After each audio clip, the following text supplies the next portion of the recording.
अच्छा, जब मैं यूनिवर्सिटी में गया ना तो एक हमने पोल किया कि कौन से लोग हैं जो कि जॉब करना चाहते हैं या स्टार्टअप स्टार्ट करना चाहते हैं। तो 90% ऑफ द पीपल ने हाथ खड़ा किया कि हम अपना एंटरप्रेन्योरशिप अपनी जर्नी स्टार्ट करना चाहते हैं। और जब फिर हम बेसिक सवाल कर रहे थे कि कंपनी बनानी कैसे है, कंपनी में आपने आगे चलना कैसे है। पहली कंपनी दुनिया में खुलती है 1600 में, ईस्ट इंडिया कंपनी, और ईस्ट इंडिया कंपनी के परसेंट में फिर पहला लॉ 1800 में आता है। कहीं 1800 के करीब हमारे पास जो पहला कंपनी एक्ट आता है ना दुनिया में, लेजिस्लेटिव हिस्ट्री जो है वो है जी 1844 का। तो 1844 में लॉ आता है, और फिर ये ईस्ट इंडिया कंपनी जो वो हिंदुस्तान में कर रही थी उसके लिए ज़रूरी था लोग उसके साथ एसोसिएशन एफिलिएशन करने के लिए वो चाहते थे कि उनको एक प्रोटेक्शन मैकेनिज़्म दिया जाए। पहले क्या होता था ना कि आप जाके दुकान खोली, फिर आपका लेन देन हुआ, वो आपकी पर्सनल उसके ऊपर हुआ, और अगर आप कहीं पे डिफ़ॉल्ट होते हैं तो आपको पर्सनल एसेट सेल करने पड़ते हैं टू बेसिकली उस लोन को या लायबिलिटी को पूरा करने के लिए। ये बहुत ज़रूरी है कि ये शेयर होल्डर मीटिंग ये ना हो कि गाड़ी में बैठे हैं तो पढ़ लिया तो अब आप चले गए, तो कितना आप फैसला इफेक्टिवली कर सकेंगे।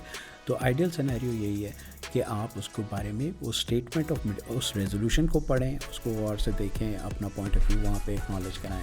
जब आप बिज़नेस करते हैं तो फिर आप दूर की सोचते हैं, फिर आप खाली ये नहीं सोचते कि मैंने अगले 10 दिन में क्या करना है, आप 20 साल की प्लानिंग करते हैं फिर कि मुझे इस फॉर्म में आना चाहिए। कोई बंदा कॉपीराइट ना करे, कोई ट्रेडमार्क को एड्रेस ना करे, उसके लिए जो स्पेशल लॉज हैं उनकी इन्फोर्समेंट बेहतर होनी चाहिए। दुनिया का हर कंपनी एक्ट 3 बातें आपको बताएगा: बनाने का तरीका, चलाने का तरीका और बंद करने का तरीका।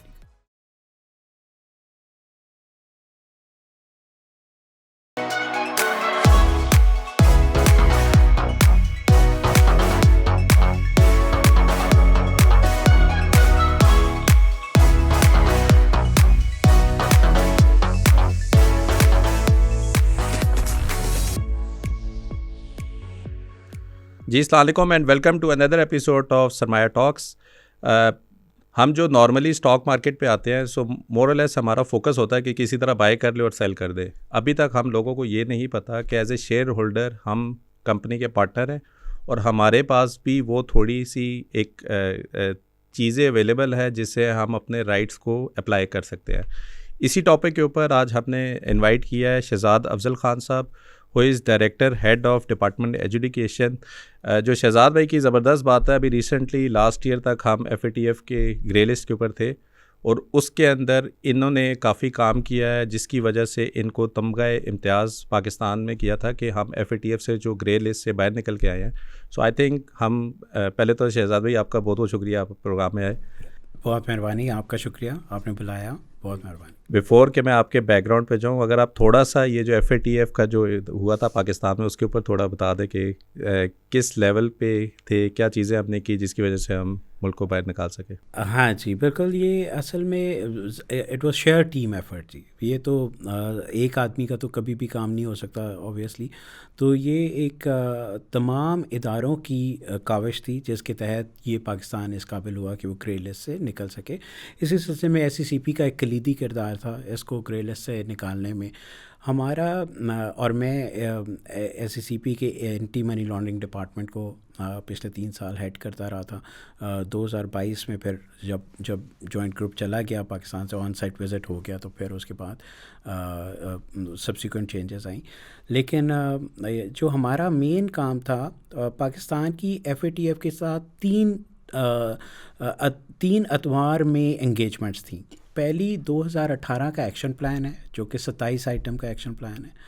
दूसरा पाकिस्तान की अगस्त 2019 में म्यूचुअल एवेलुएशन रिपोर्ट आई जिसके अंदर तकरीबन 84 आइटम्स पाकिस्तान के रिकमेंडेड एक्शन थे। यानी उन्होंने कहा था कि 84 ज़ावियों से आप अपना काम करें। FATF की वैसे तो 40 रिकमेंडेशंस हैं और 11 इमीडिएट आउटकम्स हैं, लेकिन ये 84 के करीब उन्होंने हमें रिकमेंडेशन दी थी कि हर रिकमेंडेशन के अगेंस्ट या इमीडिएट आउटकम के अगेंस्ट आप अपनी इफेक्टिवनेस डेमॉन्स्ट्रेट करें। और जब वो उसका फॉलोअप पीरियड, MER का फॉलोअप पीरियड 18 महीने का जब कंप्लीट हुआ, तो फिर 7 पॉइंट्स का एक्शन आइटम और दे दिया गया। तो एक तो हमने 27 आइटम को कंप्लीट करना था, फिर 84 एक्शन रिकमेंडेशंस को एड्रेस करना था एट अ पाकिस्तान लेवल, और ये 7 आइटम्स को सब्सिक्वेंटली फिर एड्रेस करना था। तो SECP का काम ये था कि वो फाइनेंशियल सेक्टर के अंदर काम करे, जो AML रेगुलेशंस को इम्प्लीमेंट करे, SCCP के डोमेन में ब्रोकर्स आते हैं, म्यूचुअल फंड्स आते हैं, एसेट मैनेजमेंट कंपनी जिसको AMCs कहते हैं, और इसके अलावा इंश्योरेंस कंपनीज। तो यहाँ पे एक है बैंकिंग सेक्टर, फाइनेंशियल सेक्टर के अंदर, एक है नॉन बैंकिंग सेक्टर। तो नॉन बैंकिंग सेक्टर के हवाले से AML की इम्प्लीमेंटेशन प्रिवेंटिव मेजर्स के अंदर, कि वो of side on side examination और फिर उसके बाद एडजुडिकेशन, इन्फोर्समेंट, ऑल दैट, और इफेक्टिवनेस क्रिएट करना, AML की कंप्लाइंस के साथ लाना, लॉज को अलाइन करना। तो इसमें SCCP ने बहुत काम किया। इसी तरह फिर एक और एरिया था जिसमें SCCP का कलीदी किरदार था, वो था लीगल पर्सन और लीगल अरेंजमेंट्स के ऊपर काम करना। तो लीगल पर्सन के अंदर हमारे पास 2 किस्म के लीगल पर्सन थे, जो जिनमें कंपनीज और LLPs, लिमिटेड लायबिलिटी पार्टनरशिप, वो SCCP के डोमेन में आती थी, जिसके अंदर बेनिफिशियल ओनरशिप फ्रेमवर्क लाना था। यानी बेनिफिशियल ओनरशिप की डिक्लेरेशन फ्रेमवर्क, उनका एडिक्वेट होना, एक्यूरेट होना, टाइमली उनकी रिपोर्टिंग होना, ये सारा इस सारे का कोई फ्रेमवर्क पाकिस्तान के अंदर मौजूद ही नहीं था टिल सितंबर 2020, जब लॉ चेंजेस आई कंपनीज़ एक्ट में, LLP एक्ट में। तो ये सारा काम जो था अंडरलाइंग, इसको किया। फिर लॉ में चेंजेस के बाद फिर उसकी इम्प्लीमेंटेशन की, फिर इन्फोर्समेंट एक्शंस किए SCCP ने। तो इन तमाम की वजह से एक रिकग्निशन मिली SCCP को, और ज़ाहिर है कि वो किसी फ़र्द ने जाके रिसीव करना था अवार्ड, तो वो फिर as a representative of SCCP अल्लाह ने करम किया, और इस तरह प्रेसिडेंट ऑफ पाकिस्तान ने 23 मार्च को तमगा इम्तियाज़ से। ज़बरदस्त। अगर मैं वैसे देखूँ, अगर हम ना होते तो उसका negative side for a country क्या था वैसे, अगर FATF में रहते हैं? हाँ जी, ये बड़ा पर्टिनेंट सवाल है कि ना निकलते तो क्या होता है। देखिए, इंटरनेशनल ऑब्लिगेशन है, ख़ास तौर पे बैंकिंग सेक्टर के अंदर। जब आप जब आप कहलाते हैं ना, जब हाई, इसको टेक्निकल टर्म में कहते हैं ग्रे लिस्ट, तो हम आम ज़ुबान में कहते हैं ना, इसको कहते हैं हाई रिस्क जुरिस्डिक्शन।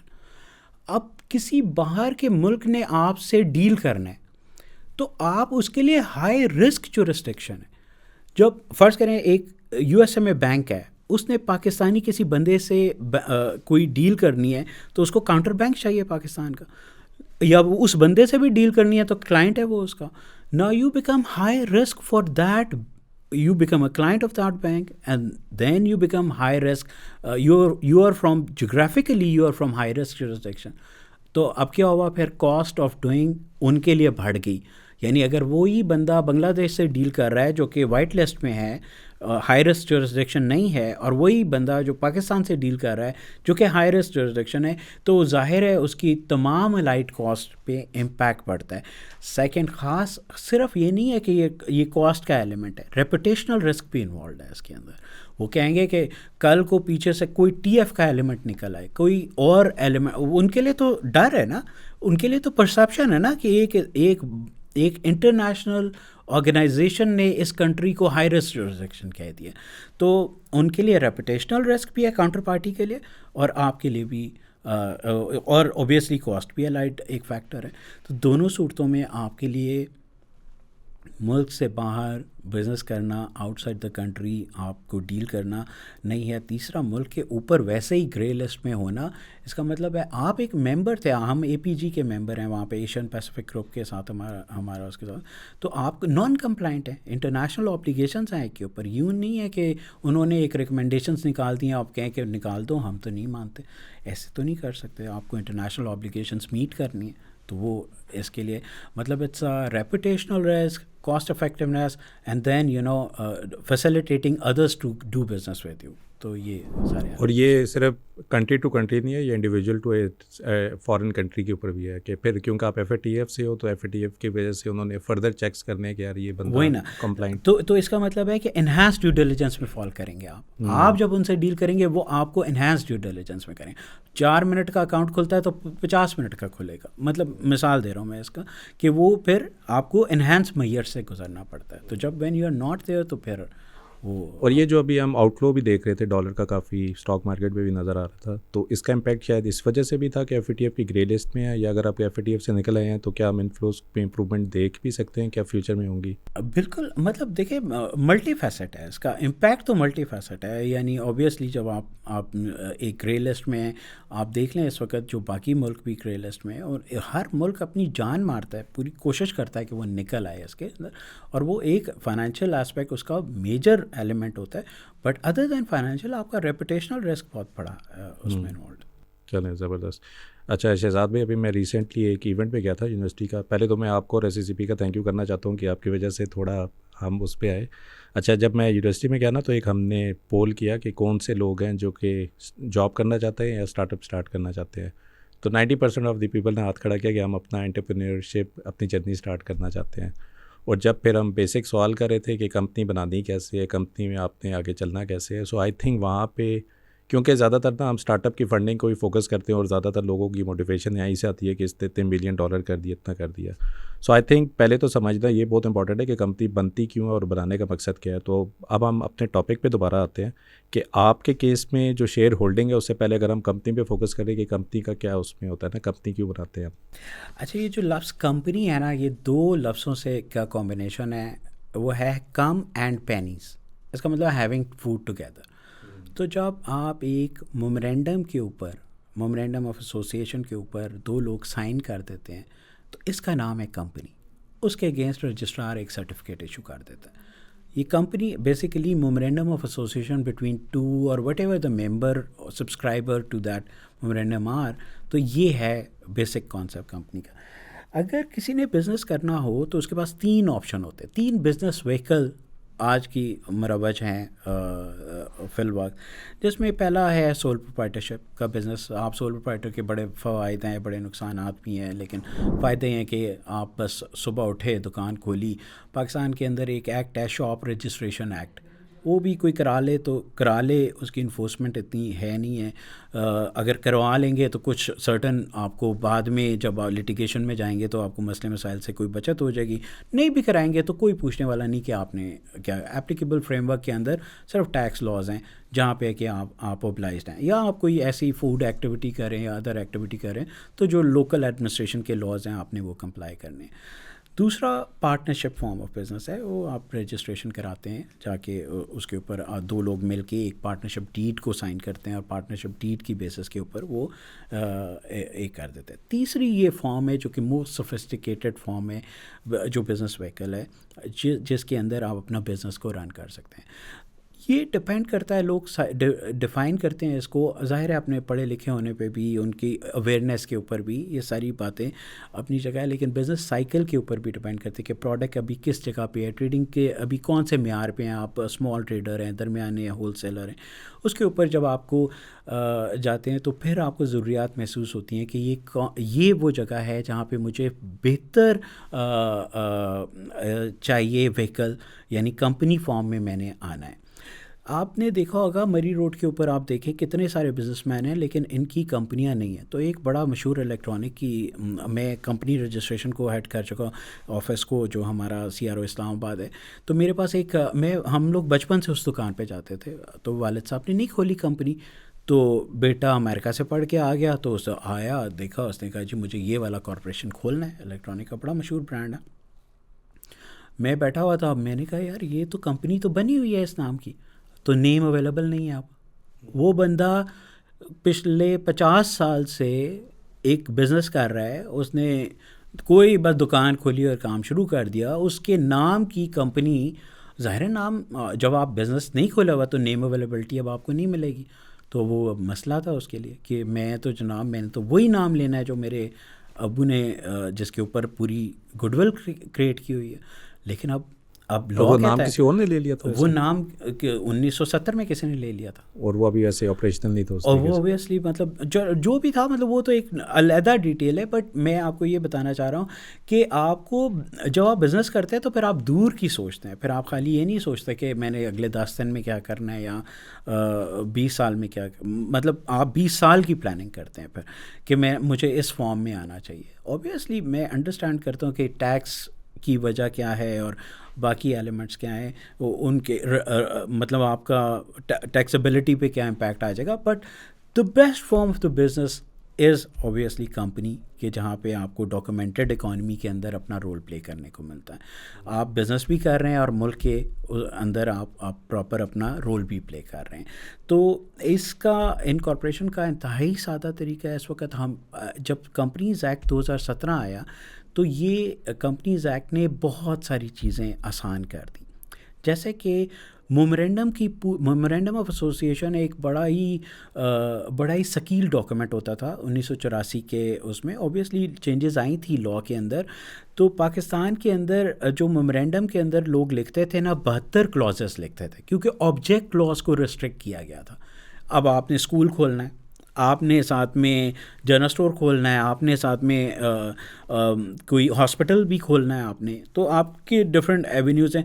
तो बिजनेसमैन को क्या फियर होता था कि मुझे इस कंपनी के अंदर किसी बिज़नेस से रिस्ट्रिक्ट ना किया जाए। तो कंपनीज ऑर्डिनेंस 1984 कहता था कि you can only do those businesses for which you have a permission in your object clause in your memorandum.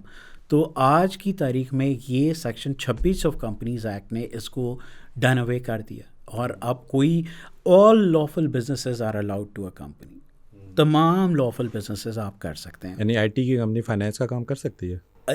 सिर्फ वहाँ वो उसी मेमोरेंडम के अंदर लिखा हुआ है कि अगर लाइसेंस एक्टिविटी है तो लाइसेंस एक्टिविटी आप लाइसेंस लिए बगैर नहीं करेंगे।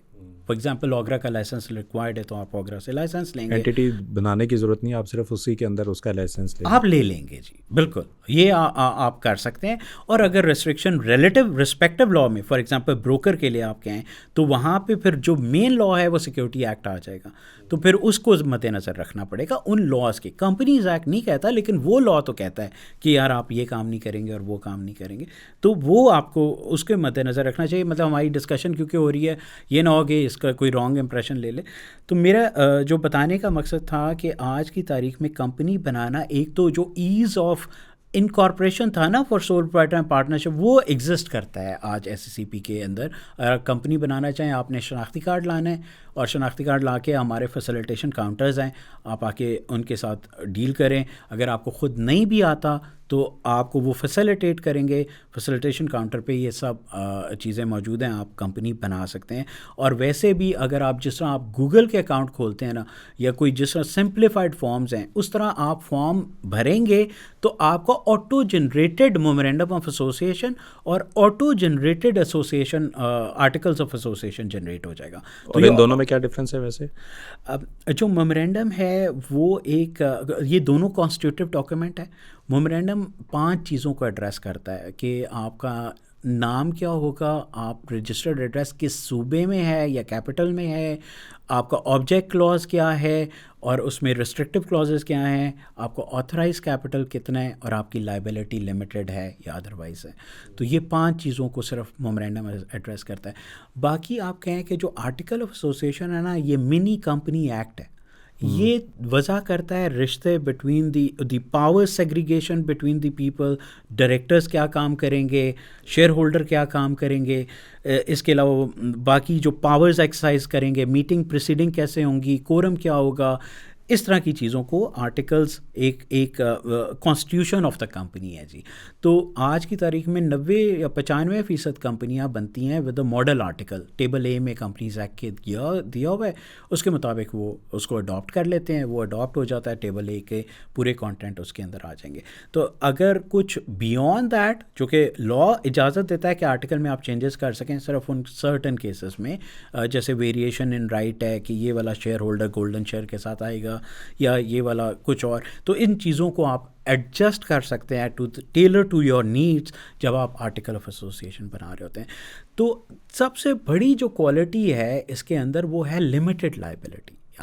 आप लाइबल हैं, यानी अब आपने एक दुकान खोली और पार्टनरशिप में खोली या सोल प्रोप्राइटरशिप में खोली, आप पे उधार चढ़ गया, उधार को आप अनलिमिटेड लाइबिलिटी आपके ऊपर। ये नहीं होगा कि खाली दुकान का माल बेच के वो आप उधार पूरा होगा, बल्कि वो आपका घर भी बिक सकता है, आपकी जो आप पर्सनली लायबल हैं टुवर्ड्स योर बिजनेस, दोनों केसेस में, क्योंकि अनलिमिटेड लाइबिलिटी है। यहाँ लिमिटेड पे डिफॉल्ट है ना, जिस तरह आप ओपनली विदाउट एनी लाइसेंस आप कॉर्पोरेशन आप जाके खोल रहे हैं। बिल्कुल दुरुस्त। और अगर आप कंपनी है तो आपने जितना सरमाया कंपनी में डाला हुआ है, आपका 10 रुपये का शेयर था तो आप 10 रुपये तक लायबल है। 10 रुपये के बियॉन्ड आप कुछ, आपकी लाइबिलिटी नहीं है, उससे ज़्यादा आपका नुकसान हो नहीं सकता। अगर बिजनेस फ़र्ज़ करें खुदा ना खास्ता फेल भी हो ये जाता है, पुराने हम ड्रामों liabilities- में देखते थे ना, जब वो जज जाता था, जज कहता था इसके घर का सारा कुछ ले लो, गाड़ियाँ ले लो, वो ले लो। वो इसीलिए था कि शायद कोई कंपनी नहीं रजिस्टर्ड थी। हाँ जी, ऐसा भी हो सकता है। असल देखिए इसका मौजद है यूके। पहली कंपनी दुनिया में खुलती है 1600 में, ईस्ट इंडिया कंपनी, और ईस्ट इंडिया कंपनी के परसेंट में फिर पहला लॉ 1800 में आता है। कहीं 1800 के करीब हमारे पास जो पहला कंपनी एक्ट आता है ना दुनिया में, लेजिस्लेटिव हिस्ट्री जो है वो है जी 1844 का। तो 1844 में लॉ आता है, और फिर ये ईस्ट इंडिया कंपनी जो वो हिंदुस्तान में कर रही थी उसके लिए ज़रूरी था लोग उसके साथ एसोसिएशन एफिलिएशन करने के लिए वो चाहते थे कि उनको एक प्रोटेक्शन मैकेनिज़्म दिया जाए। वो प्रोटेक्शन मैकेनिज़्म लिमिटेड लाइबिलिटी की फॉर्म में स्टार्ट हुआ, और फिर वो डेवलप होते होते जो रिस्ट्रिक्शन ने डेवलप किया, यूके ने अपने लॉ को बहुत ज़्यादा डेवलप कर लिया, और फिर जो भी कॉलोनियल उसके अंदर मुल्क थे या जितने भी उनके साथ एसोसिएट थे, उन्होंने फिर उस लॉ को डेवलप करना शुरू किया। और आज की तारीख में वो पाकिस्तान, यूके ने 2006 में फिर सबसे लेटेस्ट एक्ट दिया है, इंडिया ने 2013 में दिया है, और हमने फिर 2017 में अपने लॉ को काफ़ी अलाइंड कर दिया विद द लेटेस्ट रिफॉर्म्स जो भी लेजिस्लेटिव हिस्ट्री। सो अगर मैं इसको समराइज़ करूं कि पहले क्या होता था ना कि आप जाके दुकान खोली, फिर आपका लेन देन हुआ, वो आपकी पर्सनल उसके ऊपर हुआ, और अगर आप कहीं पे डिफ़ॉल्ट होते हैं तो आपको पर्सनल एसेट सेल करने पड़ते हैं टू बेसिकली उस लोन को या लायबिलिटी को पूरा करने के लिए। अब आपने कॉर्पोरेशन कर दी या limited liability, private limited company आपने बना दी। अब आपकी कंपनी में पहला कैपिटल आपने इंजेक्ट किया, और उस कैपिटल की बेस पे आपने और बिज़नेस किया, उस बिज़नेस की बेस में आपने ग्रो किया। एक लेवल पे आके शायद आपने बैंक से लोन ले लिया। बैंक आपकी पर्सनल नहीं देखेगा, वो बैंक आपकी कंपनी की डिटेल्स देखेगा, उसकी बेस पे शायद आपको देगा। खुदा ना खास्ता कुछ अनफोर सीज़न की वजह से आपकी चीज़ नहीं चलती, तो बैंक आपके घर नहीं आएगा कि घर की या गाड़ी की चाबी दो, तुमने हमारे पैसे देने हैं। मोस्ट ऑफली शायद आप बैंकरप्ट करके अपनी कंपनी बंद कर रहे होंगे, लेकिन आपकी पर्सनल लाइफ पे इम्पैक्ट नहीं आएगा, क्योंकि आप प्रोटेक्टेड थे अंडर द लॉ कि बैंक ने आपकी कंपनी को दिया था, पर्सनली आप उसकी डायरेक्टली लायबिलिटी पे नहीं आते। बिल्कुल दुरुस्त, बिल्कुल दुरुस्त। और ये बहुत इंपॉर्टेंट पॉइंट है, अगर लोगों को समझ आए। लोगों ने मेरे ख्याल में सब कुछ बेच बचा दिया है, बिकॉज दे डोंट अंडरस्टैंड कि कंपनी बनाकर आपको क्या बेनिफिट मिल सकते हैं। और जब आप लीगली एक फ्रेमवर्क के अंदर आते हैं और आप फिर और फाइनेंशियली उनके साथ अपना कारोबार कर रहे होते हैं, सन they you are basically protected. Pakistan में तो सिर्फ लोगों का यही कॉन्सेप्ट होता है किसी तरह हम टैक्स ना दें, उसकी वजह से वो डिफरेंट गलत चीज़ें कर रहे थे, जिसका उनको लॉस ही हो रहा था ज़्यादा। और अल्टीमेटली जब आप नेट ऑफ करते हैं सब चीज़ों को, कितना टैक्स बचा लिया और कितना बाद में नफ़ा नुकसान खा लिया, तो वो फिर नेट ऑफ करते हुए आपको समझ आती है कि वो बेहतर ही था जो मैं छोड़ के आया हूँ। हाँ, और मेरे ख्याल में एथिकली हम थोड़े से, हमें एजुकेशन की ज़्यादा ज़रूरत है। हमें तो सिर्फ बचपन से ये पढ़ाया गया है कि चिकन जो है वो लाल खाना चाहिए, बाकी सब कुछ हलाल है, बाकी उसमें नहीं है। तो मेरे ख्याल में एज ए नेशन हम स्ट्रगल इसीलिए करें क्योंकि वो बेसिक एथिक्स जो है वो शायद हमें बचपन से पढ़ाई ही नहीं गई कि टैक्स देना is something which will eventually benefit you. ये सिर्फ ये कहना जी कि मैं दूंगा तो उसको बेनिफिट होगा, तो at the end of the day हम ही लॉस कर रहे हैं, और उस तरह का नेगेटिव इम्पैक्ट आज हम देख भी रहे हैं जितना हम सफ़र कर रहे हैं एज ए नेशन। बिल्कुल। और जब आप नियत करते हैं सही बिजनेस करने की तो वो इतना ग्रो करता है, और एक टाइम पे आके सोल फाइटर या पार्टनरशिप के ऊपर जाके वो ओवरशैडो कर लेता है कंपनी। जो स्मॉल साइज़ कंपनी है वो रेट ऑफ टैक्स भी, अगर आप उसकी फाइनेंशियल वायबिलिटी भी उठाएं, जब आप 6-7 करोड़ का प्रॉफिट कमा रहे हैं, तो फिर आपको समझ आएगा, अगर कोई कंपैरिजन करे तो वहाँ पे उसको समझ आएगा कि यार नहीं, ये तो शायद वही बेहतर था 25% दे देना इंस्टेड ऑफ उसके अंदर जो हाईएस्ट स्लैब्स हैं वो कहीं और हैं। तो वो भी एक ख़ास लेवल के ऊपर जाके वो फाइनेंशियल वायबिलिटी भी एग्जिस्ट नहीं करती है बेसिकली। शहजाद भाई मुझे ये बताएं कि इस्लामाबाद में हम जाते हैं ना, तो हमें एक ही लाइन में 8 शनवारी मिलते हैं। लाहौर में जाएं तो एक ही लाइन में 10 बट कढ़ाई मिलती है। हमें तो समझ ही नहीं आती इसमें नया कौन सा है।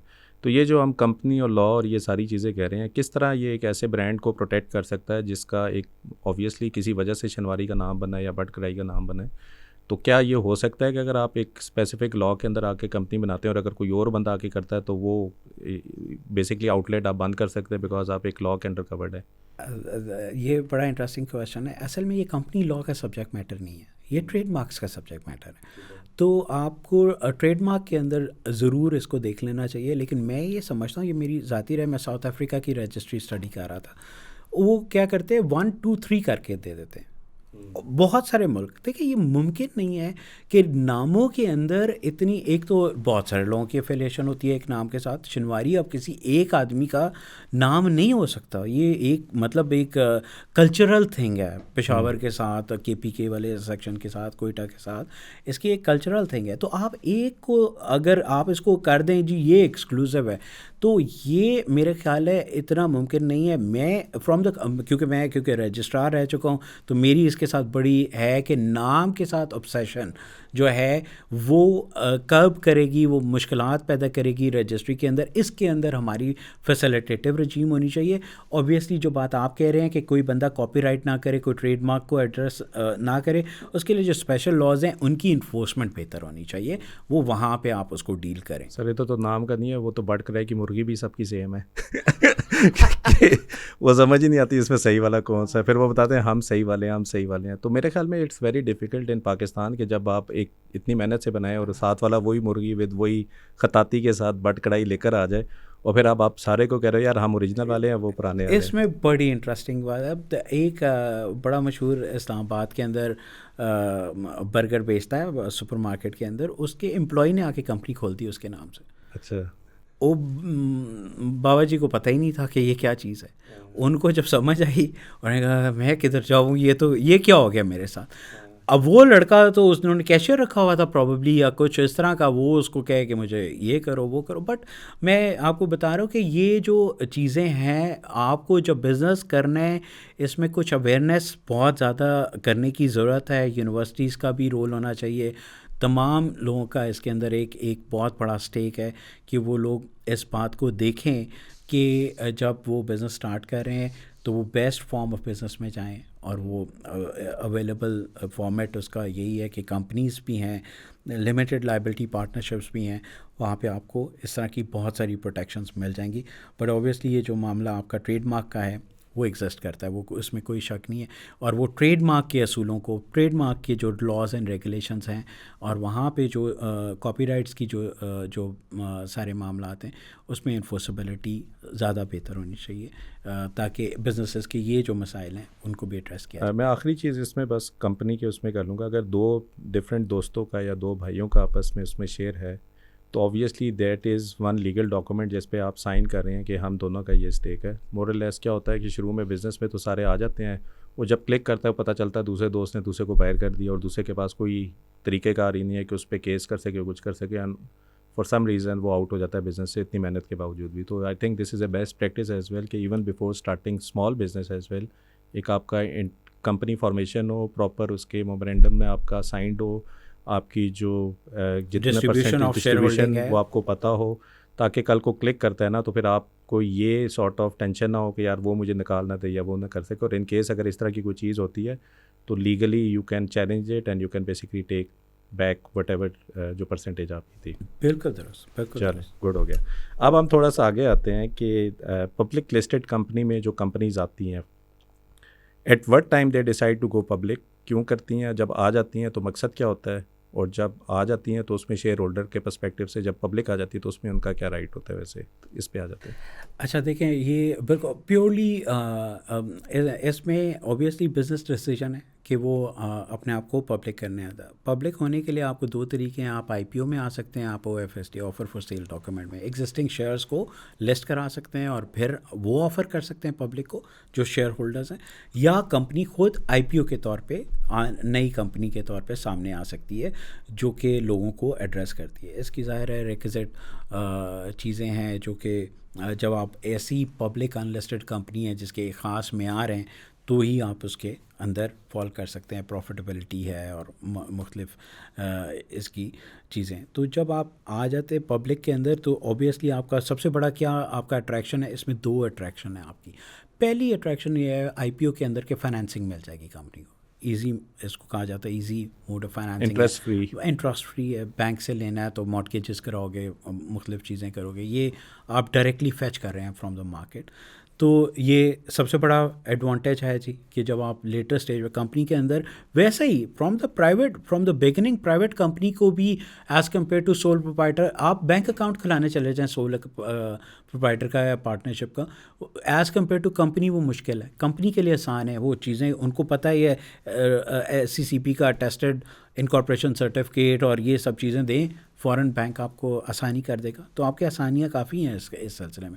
तो इसी तरह जब लिस्टेड के अंदर आप आएंगे तो लिस्टेड के अंदर वंस यू बिकम लिस्टेड तो एक साइड पे आपको फाइनेंसिंग मिल जाएगी, और दूसरी साइड पे अगर आप ऑफ़र फॉर सेल डॉक्यूमेंट में आ रहे हैं, यानी एग्जिस्टिंग शेयर होल्डर अपने आप को लिस्ट कराने लगे अपनी शेयर होल्डिंग को, तो उनकी मार्केट कैपिटलाइजेशन हो जाएगी। उन्होंने क्या किया था, 10 रुपये पे शेयर स्टार्ट लिया था या जो भी कोई वैल्यू पे लिया था, जब वो मार्केट के अंदर आएगा तो जो मार्केट कैप है उससे मल्टीप्लाई हो जानी है उनकी इन्वेस्टमेंट। यानी उन्होंने फ़र्ज़ करें एक कंपनी को बनाने में चलाने में 5 करोड़ रुपया लगाया, और वो 10 रुपये के हिसाब से वो उसकी कोई भी उसकी वैल्यूएशन है, नेट एसेट वैल्यू कोई भी है, और फिर वो जाके ऑफ़र करते हैं मार्केट के अंदर और एक ख़ास रेट पे फिक्स हो जाता है, और वो रेट उस नैव से बड़ी रेट है तो उसकी कैपिटलाइजेशन इंक्रीज़ हो गई है। और वो फिर वो खाली उन शेयरों की कैपिटलाइजेशन नहीं होनी, वो पूरी कंपनी के शेयर की कैपिटलाइजेशन होती है। तो ऑब्वियसली ये बहुत ही इसमें ल्यूक्रेटिव बात है कि आप अगर अच्छी पब्लिक अनलिस्टेड कंपनी चला रहे हैं तो इट इज़ ऑलवेज बेटर कि आप उसको लिस्टिंग के पॉइंट ऑफ व्यू से देखें और लिस्ट करवाएं, ताकि आपकी ओवरऑल कैपिटलाइजेशन आपकी शेयर होल्डिंग की एनहांस हो जाए। ये जो कंपनी में ऑथराइज कैपिटल होता है, इसकी क्या डेफिनेशन है? क्या ये पहला इंजेक्टेड कैपिटल होता है कंपनी के अंदर होता है, या किस तरह हम इसको लेते हैं इसे? ऑथराइज कैपिटल एक नोशनल वैल्यू है, इसका कोई लेना देना नहीं कंपनी के सरमाए के साथ।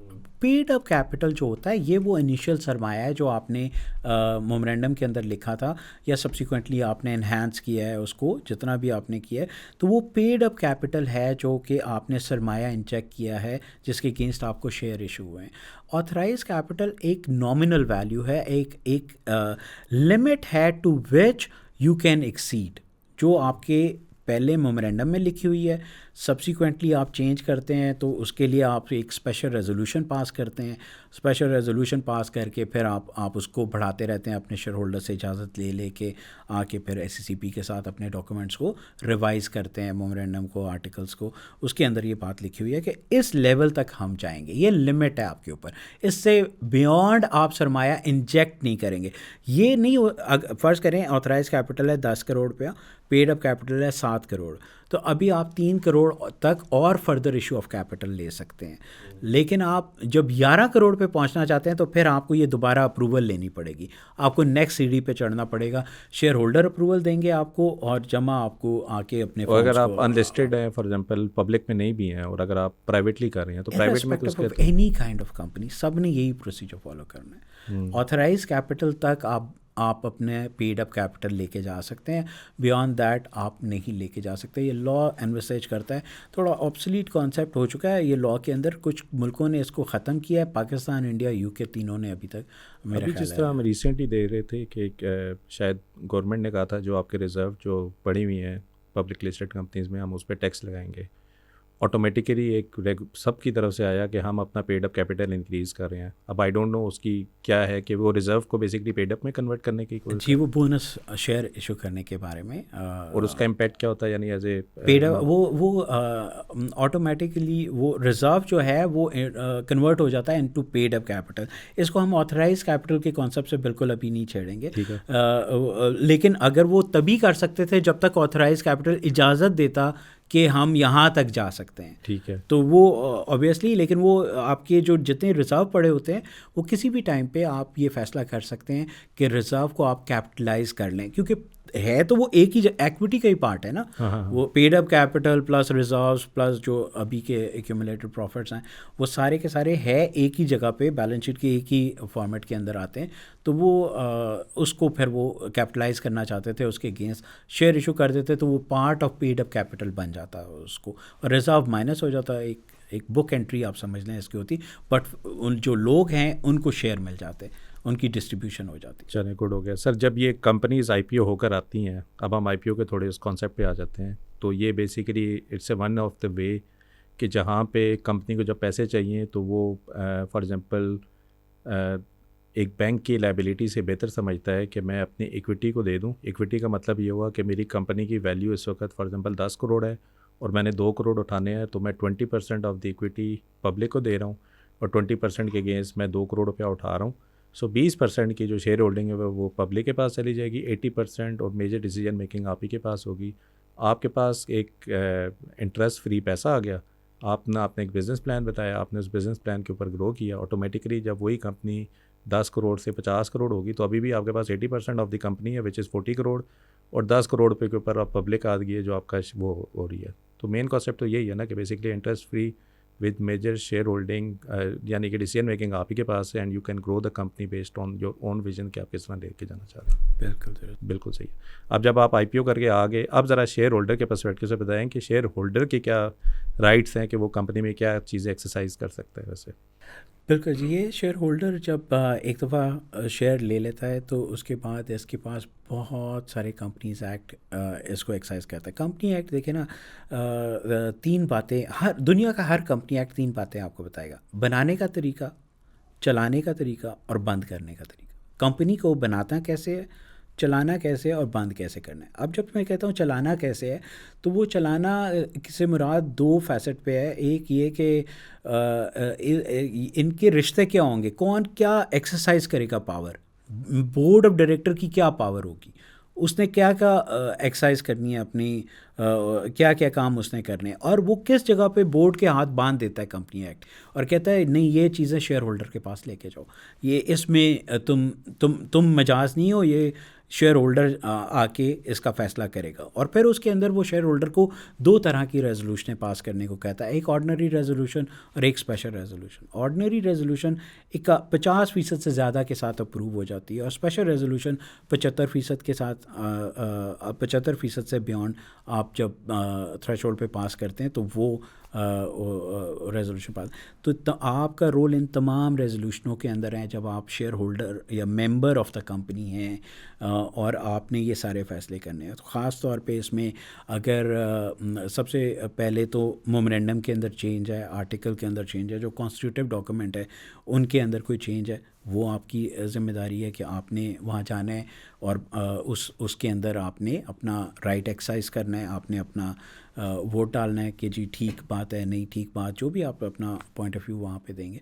फिर जब company further issue of capital करेगी, आपके पास प्रीएम्प्टिव राइट है। सबसे पहले आपके पास आएंगे, जनाब फर्दर करने लगें, आप पहले बताएं आपने ख़रीदना है, वो आपको लेटर ऑफ़र देंगे कि जनाब आप इसको करें। तो फर्दर इशू के अंदर भी है। सेल ऑफ एसेट के अंदर ऑर्डिनरी रेजोल्यूशन है, लेकिन सेल ऑफ एसेट की फिर कुछ मेयार है कि इस सिग्निफिकेंट यानी साइजेबल पार्ट ऑफ एसेट अगर कंपनी बेचने लगी है तो फिर आपका रोल है वहाँ पे कि आप आके वोट दें, आपको प्रॉपर डिस्क्लोजर मिलेंगे, आपका राइट है कि आपको प्रॉपर डिस्क्लोजर मिलें। SECP ने बड़े सर्कुलर इशू किए हुए हैं इसके ऊपर, सेक्शन 134 है, उसके नीचे काफ़ी डिस्क्लोजर पूरी रजीम है कि किस नोटिस के साथ क्या डिस्क्लोजर जाने हैं। वो तमाम के तमाम पढ़ के, आपका ये फ़र्ज़ है कि अब आपने पढ़ के जाना है, उसके अंदर देखें आपके क्या पॉइंट्स हैं, उनको आप कैसे एड्रेस कर सकते हैं, इन्वॉल्व हों उसके अंदर, उसको समझें कि हम इसके वाकई मालिक हैं और अपने आप को एसोसिएट करें कंपनी के साथ। तो उसमें आपका एक रोल बन जाता है। इन्वेस्टमेंट इन एसोसिएट है, वहाँ पे आप वो अगर बाकी कंपनियों के अंदर इन्वेस्टमेंट कर रहे हैं तो उसके अंदर देखें कि कंपनी का कोई राइट इन्फ्रेंच हो रहा है या कंपनी को कोई नुकसान तो नहीं हो रहा, उसको ज़रूर मद्देनज़र रखें। वहाँ पे स्पेशल रेजोल्यूशन है। तो इस तरह वाइंडिंग अप की रेजोल्यूशन के अंदर अगेन उनका रोल है। तो इस तरह मुख्तलिफ़ कंपनीज़ एक्ट के अंदर तकरीबन 15 जगहों पर या 15 से ज़ायद जगहों पर ऐसी कंपनी एक्ट एनवर्साइज करता है कि ये चीज़ें बोर्ड ऑफ डायरेक्टर अपने शेयर होल्डर से जाके अपनी जनरल मीटिंग के अंदर अप्रूव कराएगा और वो फिर फैसला सादर होगा, कंपनी के लिए इफेक्टिव होगा और उनकी बेसिस के ऊपर, चाहे वो ऑर्डिनरी हैं स्पेशल हैं। तो इस तरह मुख्तलिफ़ जगहों पे वो बोर्ड को रिस्ट्रिक्ट कर देता है और आपका वहाँ पे काम आ जाता है। तो इस बारे में अपने आप को अवेयर रखना कि ये क्या वो जगह हैं जहाँ पे हमने अपना रोल प्ले करना है। इसके साथ इक्विप रहना, कंपनी के जितने PSX की वेबसाइट बहुत ही वाइब्रेंट है, हर नोटिस उसके ऊपर आता है, वहाँ पे अपने आप को इन्वॉल्व रखें, अपने आप को उसके बारे में अब्रेज रहें कि ये सारी इन्फॉर्मेशन आप तक मुकम्मल तौर पे पहुंच रही है और उसके ऊपर आप अपने फ़ैसले एक्सरसाइज कर रहे हैं। और यकीनन हमेशा एक आखिरी बात मैं कह दूं कि ज़रूर कंपनी एक्ट के जो अलाइड प्रोविजंस हैं, जो रेगुलेशंस हैं, कम अज़ चलें, ये तो मुमकिन नहीं है कि हर बंदे को वो चीज़ें आ जाएं, लेकिन कम अज़ कम एक फ़ैसला आ गया आपके सामने, एक नोटिस ऑफ AGM आया है, उसमें लिखा हुआ है फलाना सेक्शन फलानी चीज़, अब वो तो आप रीडिंग कर ही सकते हैं ना। तो ख़ास तौर पे जो यंग इन्वेस्टर है उसकी मैं ज़रूर चाहूँगा कि वो लोग ज़रूर इसके ऊपर अपने आप को इक्विप करें इस चीज़ के साथ कि ये क्या बात हो रही है, इसके पीछे लॉ की क्या बैकिंग है, और फिर वो अपना एक्सरसाइज करें राइट, ताकि उनको प्रॉपरली पता लगे कि वो एक्टिवली पार्ट करें। और एक दिन आएगा जब सिचुएशन इतनी बेहतर होने लग जाए, जब उनकी आवाज़ ऐसी बन जाएगी कि वो एक्टिवली उनको समझ आना शुरू हो जाएगी कि ये कंपनी चल कैसे रही है और ये किस डायमेंशन में चल रही है। जब आप इन फैसलों को मॉनिटर करना शुरू कर देंगे, इनके पीछे जाना शुरू कर देंगे, इनके साथ अवेयर रहेंगे, तो आपको अपनी कंपनी के वैसे ही उसके साथ एसोसिएशन भी बढ़ेगी और फिर आपको उसकी डायरेक्शन का भी समझ आ जाएगा कि किस डायरेक्शन में जा रही है।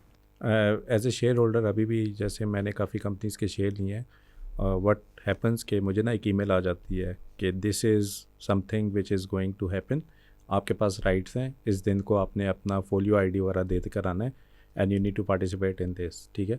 और वो बेसिकली वही चीज़ें आप बता रहे हैं कि कोई स्पेशल रेजोल्यूशन होगी, कुछ चीज़ करना चाह रही है कंपनी, कोई कैपिटल को या कोई इस तरह की चीज़ें कर रही हैं। अच्छा, मैं ना एक मैं कंपनी का नाम तो नहीं लूँगा, लेकिन इस तरह चीज़ हो चुकी है कि कंपनी फाइनेंशियली अच्छा नहीं कर रही थी, somehow minority share holder मिले, उन्होंने ये चीज़ आइडेंटिफाई की, उनकी बैलेंस शीट, इनकम स्टेटमेंट सारा स्टडी किया, then they all joined in, they signed a resolution and they sent to the main sponsor of that particular company, और उनकी बात सुनी गई, उन CEO को उनको उनकी जॉब से ही step down, and then one director from the minority share holder उन्होंने अपना बनाया और नया CEO आया, और अभी हमने पिछले 2 साल में देखा कंपैरेटिवली बेहतर फाइनेंस रिटर्न्स उस कंपनी के हो रहे हैं। तो अगर मैं इस तरीके से ही बात करूं कि if you are so much involve in a company, और अगर आपको इतनी अंडरस्टैंडिंग होगी ये फाइनेंशियल्स की, तो this could be a possibility कि माइनॉरिटी शेयर होल्डर एक आवाज़ बनकर किसी फोरम पे आएँ और वो बताएं कि यार ये कंपनी में ये चीज़ सही नहीं हो रही है, या ये स्पेसिफिक एसेट विदाउट हमें बताए हुए लिक्विडेट किया गया, मे बी समथिंग एल्स, कुछ चीज़ फिशी हो रही है, कुछ हो रहा है। So this could be possible in terms of कि माइनॉरिटी मिलकर एक कंपनी के मैनेजमेंट के पास जाए, भाई ये चीज़ हमें सही नहीं लगी है, वी आर कमिंग अप, कि आप इसमें देखें कि क्या चीज़ें हो रही हैं। बहुत सारी लर्निंग तो आपको जनरल मीटिंग अटेंड करके ही पता लग जाएगी, बहुत सारी अवेयरनेस आपको, अगर आप एक नॉर्मल इंटेलेक्ट के साथ भी, आप एवरेज इंटेलेक्ट के साथ भी आप जा रहे हैं, तो आप यकीन करें बहुत सारी चीज़ें सीखने को वहीं से आपको मिल जाएंगी कि ये कुछ टोटल मोडस ऑपरेंडी है। फाइनेंशियल्स पे जितनी डिस्कशन ऐसे फोरम्स पे होती है, तो ये बड़ा ही इनकरेजिंग बात है। दूसरा, एक जैसा आपने अभी बताया कि इस तरह ये तो कंपनी के पास भी जा सकते हैं, एक और राइट उनकी इन्वेस्टिगेशन कराने की भी होती है। आपके पास स्पेशल सेक्शंस हैं कंपनीज एक्ट के अंदर, जिसमें 10% से ज़्यादा अगर शेयर होल्डिंग हो उनके पास, और फाइनेंशियल डेस्क में है, वहाँ पे कोई आपको नज़र आ रहा है कि ये राइट डायरेक्शन में नहीं जा रहे, सिनेरियो लिखे हुए उस सेक्शन के अंदर, तो आप वहाँ पे आप रेगुलेटर को भी इन्वॉल्व कर सकते हैं और कह सकते हैं कि जी आप इसकी इन्वेस्टिगेशन करें हमारी कंपनी की, और हमें नहीं समझ आ रहा कि ये सही डायरेक्शन में जा रही है, या वो जो मतलब पैरामीटर्स ऑफ दैट सेक्शन है उसी के मुताबिक ही आप उसको कर सकते हैं। एविडेंसेस देना ज़रूरी होता है उसके साथ, लेकिन ये भी आपके पास एक राइट है कि अगर आप बिल्कुल, लेकिन उसमें थ्रेशहोल्ड वही है 10% से ऊपर का, कि अगर 10% से ऊपर के शेयर होल्डर मिल के ये साइन कर दें कि फर्स्ट फोरम तो यही है जो आपने बताया कि ये बहुत अच्छी बात है कि कंपनी से टेकअप किया जाए, उसको परसुएट किया जाए, वहाँ पे फैसले हो जाए, और उसके बाद नेक्स्ट स्टेप्स में भी चीज़ें हैं। अभी आपने बात की AGM की, सो बेसिकली AGM का कॉन्सेप्ट क्या है, कब होती है, किस तरह शेयर होल्डर को पता चलता है, वो किस एक्सपेक्टेशन से AGM को अटेंड करे, और क्या की इन्फॉर्मेशन उसको पास पहले होनी चाहिए ताकि एजीएम को में जाकर उसको समझ तो आए कि हो क्या रहा है उसके सराउंडिंग में। तो एजीएम को अगर थोड़ा डिस्क्राइब। ये बहुत अच्छा आपने सवाल किया। सबसे पहले तो एजीएम का मतलब है एनुअल जनरल मीटिंग। तो एजीएम तो एनुअल जनरल मीटिंग हो गई, और इसके अलावा भी जनरल मीटिंग्स होती हैं जिसको हम कहते हैं एक्स्ट्रा ऑर्डिनरी जनरल मीटिंग। जो एनुअल जनरल मीटिंग है वो आपने साल में एक दफ़ा करनी है, एनुअल ईयर में। और क्लोज ऑफ दी, इसमें 3 पैरामीटर्स हैं। साल में एक दफ़ा, कैलेंडर ईयर में एक दफ़ा करनी है, क्लोज ऑफ द ईयर के 120 डेज़ के अंदर करनी है। यानी अगर जून की एंडिंग है तो अक्टूबर 28 तक आपको लाजमी कर देनी चाहिए। इसमें एक ग्रेस पीरियड है 30 दिन का लिस्टेड कंपनी के लिए कि वो उनको रिलैक्सेशन मिलती है with the approval of the commission, but 120 days is the normal time period जिसके अंदर ये जाना है। और इसके अलावा पिछले एजीएम से 15 महीने या 16 महीने का टाइम है, वो विद इन लास्ट से इतना आगे ना जाए लास्ट मीटिंग से। तो 3 पैरामीटर्स जो कि टाइम लाइन के हवाले से हैं। दूसरी इसके अंदर बात यह है कि ज़्यादातर तो 99% केसेस तो ये हैं कि close of the financial year के 120 डेज़ के अंदर इसने जाना। इससे पहले 21 दिन पहले आपको नोटिस मिलना है इसका। 21 days prior to the meeting आपको पूरा नोटिस मिलेगा जिसमें क्या रेजोल्यूशनें पास होनी है। ड्राफ्ट रेजोल्यूशन साथ मिलेगा आपको। रेजोल्यूशन के क्या बात होने लगी है उसके अंदर, अप्रूवल ऑफ अकाउंट होने लगा है, बोनस देने लगे हैं, कुछ और एक्टिविटी है, इन्वेस्टमेंट इन एसोसिएट है, सेल ऑफ एसेट है, व्हाटएवर जो भी बिज़नेस का फ़ैसला करने लगे हैं, वो जो शेयर होल्डर के मैंडेट में आता है वो आपसे आके उसकी इजाज़त लेने लगे। अगले साल को ऑडिटर अपॉइंट करने लगे हैं, इस तरह की चीज़ें। तो वो तमाम की तमाम बातें उसने यहाँ पे आके अपने शेयर होल्डर से अप्रूवल लेने हैं, उसकी वो करनी है, और 21 दिन पहले उसका नोटिस जाना है। अब जो स्पेशल बिज़नेस होगा, अब पहले हमने डिस्कशन की थी ऑर्डिनरी रेजोल्यूशन और स्पेशल रेजोल्यूशन की। अब लॉ एक और चीज़ को डिस्टिंक्ट करता है, ऑर्डिनरी बिज़नेस और स्पेशल बिज़नेस। तो ये जो 4-5 चीज़ें मैंने आपको बताई, जिसमें अप्रूवल ऑफ अकाउंट है, ऑडिटर की अपॉइंटमेंट है, इलेक्शन ऑफ डायरेक्टर है, और जो डिक्लेरेशन ऑफ डिविडेंड है, इसके अलावा जो चीज़ है वो स्पेशल बिज़नेस है। तो स्पेशल बिज़नेस के साथ एक स्टेटमेंट ऑफ मटीरियल फैक्ट्स आता नेक्स्ट होगा उसके हमेशा, और जो भी आपके फैसला कराने लगा है उसके बारे में पूरा डिस्क्लोजर देगा आपको कि जनाब ये फ़ैसला है, इसका ये बेनिफिट है, इसका ये ऐसे होने लगा है। ये चीज़ आपने पढ़ के जानी है। जैसे हम डायरेक्टर्स के लिए हमेशा कोई भी डायरेक्टर्स मीटिंग के लिए ये कहते हैं ना कि डायरेक्टर ने मीटिंग करने से पहले पूरी तैयारी करके जाना है। इसी तरह ये बहुत ज़रूरी है कि ये शेयर होल्डर मीटिंग ये ना हो कि गाड़ी में बैठे हैं तो पढ़ लिया तो अब आप चले गए, तो कितना आप फैसला इफेक्टिवली कर सकेंगे। तो आइडियल सिनेरियो यही है कि आप उसको बारे में वो स्टेटमेंट ऑफ उस रेजोल्यूशन को पढ़ें, उसको गौर से देखें, अपना पॉइंट ऑफ व्यू वहाँ पे एक्नॉलेज कराएं। उससे पहले आप उसको उसकी जो स्टेटमेंट ऑफ मटेरियल फैक्ट्स है उसके ऊपर देख लें, और देखें हैं आप मिनॉरिटी शेयर होल्डर, ये बात मतलब ज़ाहिर है आपका ही एक स्टेक है जो आपके जो इन्वेस्टमेंट है उसके साथ कमेंसरेट करता है। तो ऑब्वियसली आप अपने स्टेक्स को देख के ही आप अपना आवाज़ उठा सकते हैं, और उसी के साथ ही आपको कमेंसरेट करना है।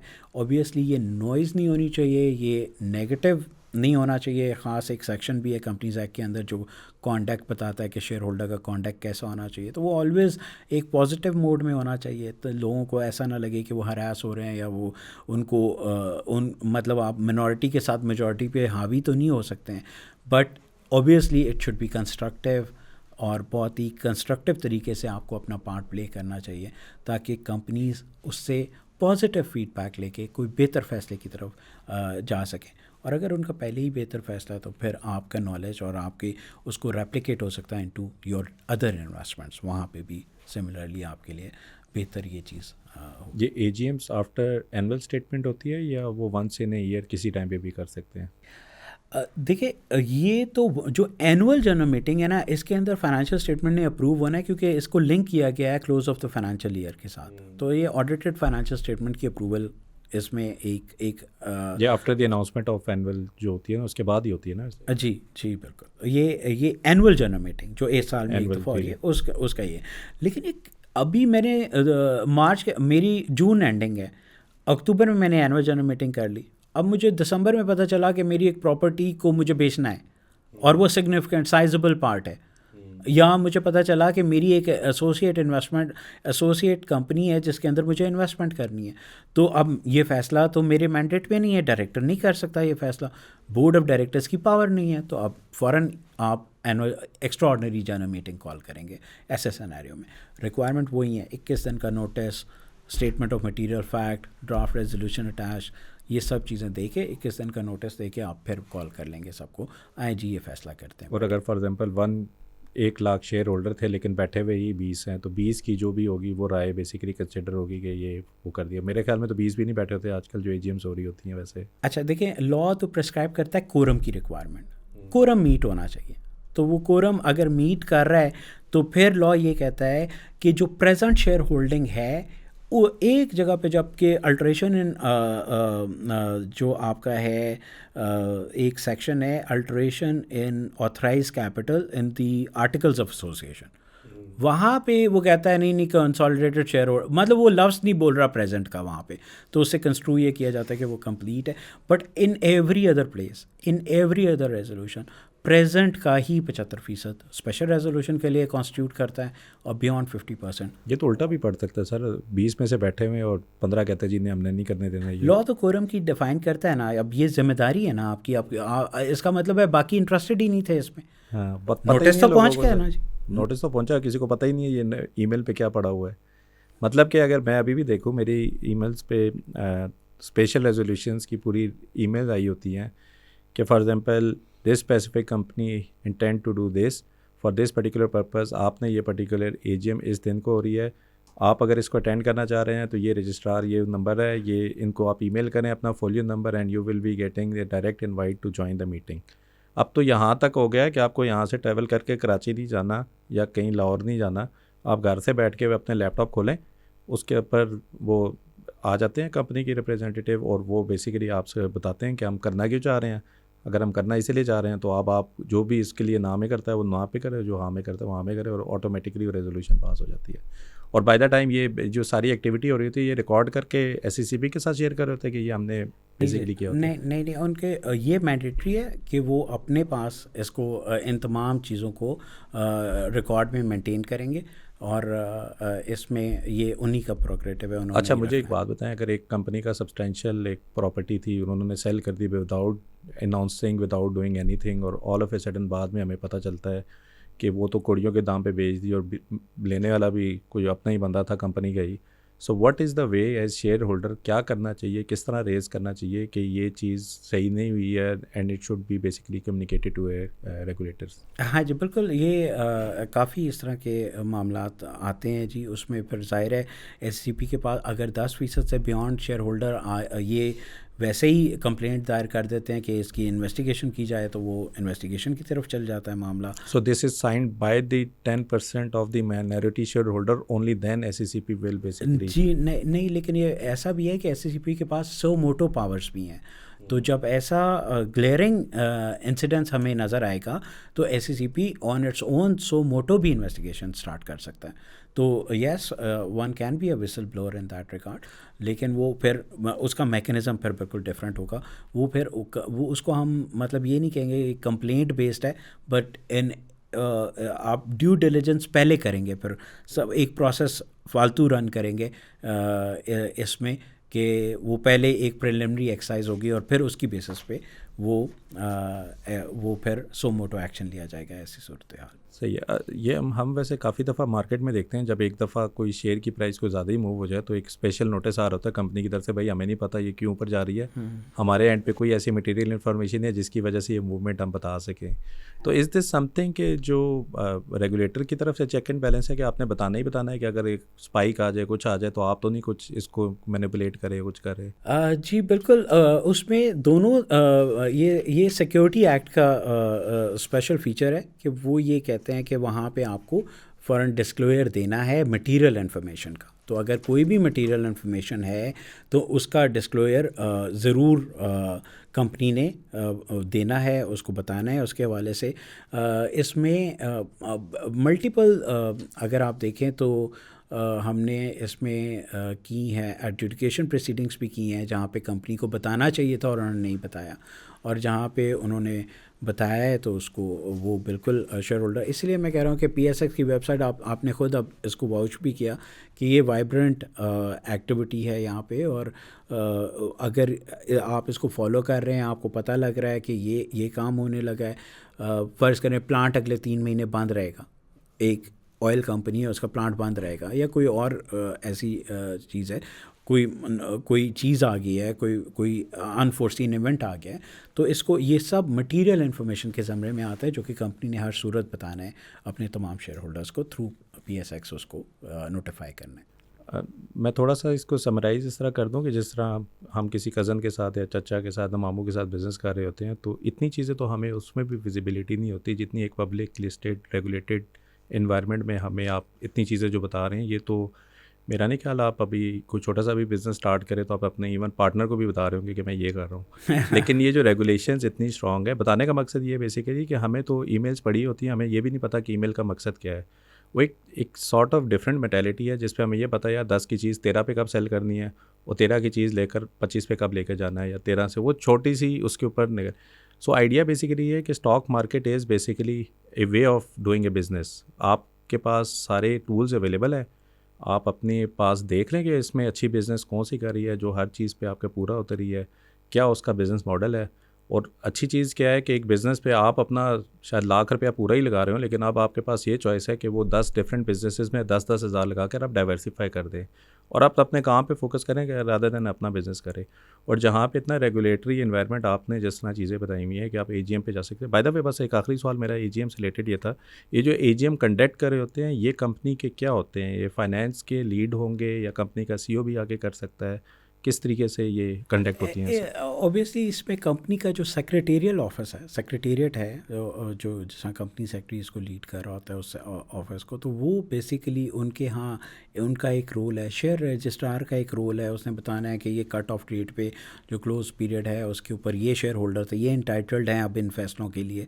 ज़ाहिर है एक फ़ैसला, तो ये तो डेली शेयर बदल रहे हैं ना, तो उसका भी एक रोल है। और फिर एक मैंडेटरी रिक्वायरमेंट है कि सारे डायरेक्टर्स ने उस शेयर होल्डर उस मीटिंग में बैठना है, उन्होंने उनका क्वेश्चन आंसर में भी वो शामिल होते जी हैं? जी बिल्कुल बिल्कुल, उनसे क्वेश्चन किया जा सकता है, पर डिपेंड करता है वो कौन जवाब देना चाहता है, कौन वो फोकल पर्सन, CEO, MD जो भी। ये 10% माइनॉरिटी शेयर होल्डर मिल के अपना डायरेक्टर बना सकते हैं वैसे? अच्छा देखिए, शेयर होल्डिंग जो डायरेक्टर होता है ना उसको उसकी हम प्योरली मैथ है वो, अगर हम देखें कि नंबर ऑफ़ डायरेक्टर कितने हैं, और वो देखना पड़ेगा कि उसका फिर मैथ निकालना पड़ेगा। फ़र्ज़ करें एक लिस्टेड कंपनी है ना, तो आपको 100 को 7 से डिवाइड करना पड़ेगा, तो ये कुछ 14.5% के करीब बनता है, या 14 के अराउंड पे ये फिगर बनती है। तो इतने शेयर अगर आपके पास हैं, आप AGM में जाएंगे, आप उनसे प्रॉक्सी सॉलिसिट करेंगे, अपना डायरेक्टर अपॉइंट करा देंगे, जो भी बंदा आपको पसंद है आप उसको वोट डाल देंगे। तो और वो बेसिकली मेजर जो भी आपकी पूरी ईयरली जब डायरेक्टर्स की मीटिंग होती है कुछ होती है वो उसमें अपना रोल प्ले कर सकता है। वो तो एक आपका रिप्रेजेंटेटिव है। अब मुझे ये बताएं कि अभी जिस तरह अभी रिसेंटली हमें न्यूज़ पता चली है कि Pakistan Suzuki is D listing, ठीक है। अब ये जो शेयर होल्डर हैं ऑब्वियसली एक रेजोल्यूशन उनसे पास थ्रू होगा कि हम डी लिस्ट कराना चाह रहे हैं कि डी लिस्ट करना चाह रहे हैं। ऑब्वियसली जो पब्लिक लिस्टेड कंपनी का जो शेयर होल्डर है उसके पास क्या राइट्स है ना, अभी क्या वो इसको रोक सकता है या इसको जाने दे सकता है, या कोई ज़बरदस्ती उसको बताएगा कि ये शेयर की प्राइस इतनी हमने लेनी है आपसे, या फिर वो डीलिस्ट होने के बाद भी प्राइवेटली उस पर्टिकुलर कंपनी में शेयर अपने लेकर बैठेगा? डीलिस्टिंग इसको PSX कम्प्लीटली अलाउ करेगा, एक बाकायदा प्राइस निकलेगी, वो प्राइस के ऊपर उनको इस केस में जो शेयर होल्डर थे उन्होंने ही शायद ये बताया कि they are interested in delisting this particular company जो उसके होल्डिंग कंपनी है। सो इसका मतलब है कि उन्होंने इनिशिएट करना है, तो एक रेजोल्यूशन के through they will pass it और PSX विल एग्जीक्यूट इट, और वो एक्स रेट के ऊपर उन्हीं जी बिल्कुल, वो प्राइस की एक डीलिस्टिंग का पूरा एक मैकेनिज़्म है ना जी PSX का। तो मेरे ख्याल है वो पूरा एक सब्जेक्ट मैटर है जिस पे हम एक अलहदा प्रोग्राम कर सकते हैं कि ये क्या निज़ाम है, कैसे प्राइस फैच होएगी, कैसे इसको मिनॉरिटी को इसकी कॉम्पनसेशन मिलेगी, और वो किस प्राइस पे वो फैच करे होंगे। देखिए जो स्टॉक एक्सचेंज होती है ना उसके सबसे बड़े 2 फीचर होते हैं। एक वो प्राइस डिस्कवरी करती है कि ये रोज़ के रोज़ आपको पता लग जाता है ये प्राइस का डिस्कवरी। दूसरा वो उसका रोल ट्रांसपेरेंसी के अंदर आता है, डिस्क्लोजर के अंदर उसका उसका रोल होता है कि सारे फैसले वहाँ पे आपको पता लग रहे होते हैं। तो ये मेजर फंक्शन है एक्सचेंज का। तो यहाँ पे भी ये सारा जो डी लिस्टिंग का सारा मामला, लिस्ट किस पे हुई है? एक्सचेंज पे लिस्ट हुई है। डी लिस्ट कहाँ से होगी? वो एक्सचेंज से डी लिस्ट होगी।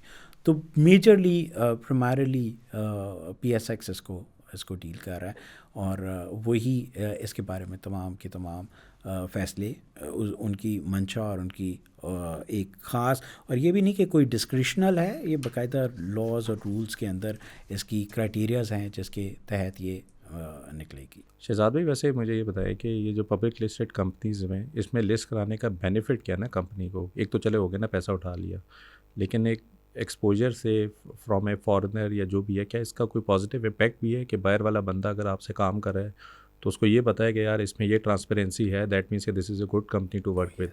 बिल्कुल, बहुत अच्छा, आपने 2-3 एंगल से फाइनेंशियल क्रेडिबिलिटी आपकी हाई होगी, तो डोनर भी, यानी लोन जो जिस बंदे ने बैंकिंग कंपनी भी आपको, जो लेंडर है वो आपको मुख्तलिफ ज़ाविये से आप देख रहे हैं।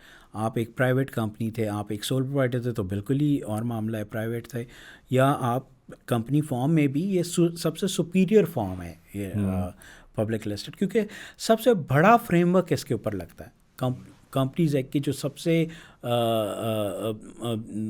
ज़्यादा ट्रांसपेरेंसी लाने के लिए जो रेगुलेशंस हैं, जिसको बाज़ दफ़ा लोग कहते हैं जी ये ओवर रेगुलेशंस है, बट ये असल में टारगेट कर रही होती है ट्रांसपेरेंसी और डिस्क्लोजर को, कि आपने यूँ करना। आप कह रहे थे दोस्त को भी बताया, समटाइम अगर वो हो तो हम नहीं बताते, लेकिन यहाँ पे बताना ज़रूरी है, क्योंकि किसी का पैसा आपने उसने ट्रस्ट करके आपके साथ लगाया हुआ है वो पैसा, तो इसलिए वो सब चीज़ें इसलिए बहुत ही मैंडेटरी हैं कि आपको आप उनके साथ शेयर करें और उसको बताएं। और वैसे पाकिस्तान में बैंकरप्सी का भी कोई लॉज हैं? यदि एक अच्छा है कि नीयत तो साफ़ थी, पैसे भी उठाए, काम नहीं चला, कोविड आ गया, कुछ हो गया, आप वो नहीं चल सका, ज़्यादा लोन हो गया, कुछ हो गया, लिमिटेड लाइबिलिटी कंपनी, जैसे हमने कहा था कि पर्सनल पे तो नहीं जा सकते आप, लेकिन कंपनी अगर नहीं चल सकी तो आप बैंकरप्ट करके वो पैसा इस तरह करके डाइल्यूट भी कर सकते हैं किसी तरीके से। इस तरह के लॉज हैं हमारे पास वैसे?